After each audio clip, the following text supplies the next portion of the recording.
So far, we've seen quick steps that enable us to file email, move it somewhere, reply and move it, reply and delete it. And now we're going to see how to create a standard email. So there are two types of standard quick steps that we might create. One is a reply quick step and one is a brand new email. So let's have a look at a new one. Let's say that you need to send out a weekly report. It's a one-liner. It maybe isn't a report, a weekly email with an update of some sort. And you send it to half a dozen people. Rather than type that up half a dozen times, create it the once, use the quick step to send it. Or maybe you need to reply to something with a standard response and you don't need to retype that every time. Both of these are good for quick steps. So we're going to go down here to new quick step and custom.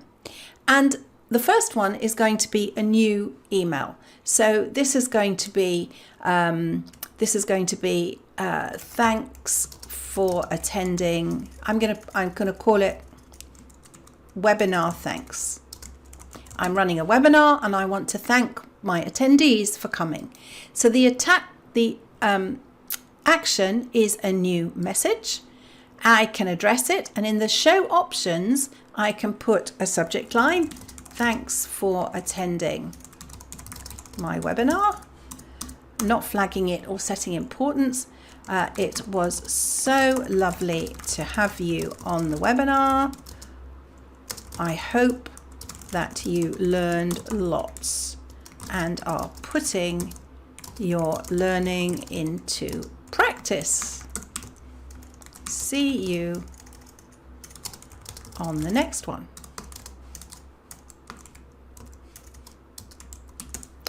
And I'm going to click finish. I could add more actions to it, but I'm going to stop there. So there's my webinar thanks. When I click it, it sets up this email ready for me to send. I can address it. I can say, dear, whoever you are. I can top and tail it. But the meat and potatoes of it, the body of it is done. Now let's do the same thing. Let's say that Jo has written to me and she's going to send me some notes a bit later on. Or no, this one is thanks for sending the notes. I'll get on with it. I want to create a standard reply. So I'm going to go to new quick step, custom, standard reply. You can see I'm running out of ideas. And the action here is as a reply. And again, I'll have show options. It's going to reply to the subject and it might be thanks for your inquiry. We will get back to you within 24 hours. Okay, I'm going to create that. So I've got a couple of inquiries here. So here's one from Denise and I can click my standard reply. And there we go. Thanks for your inquiry. We'll get back to you within 24 hours. Readily addressed to Denise because that's where I started from.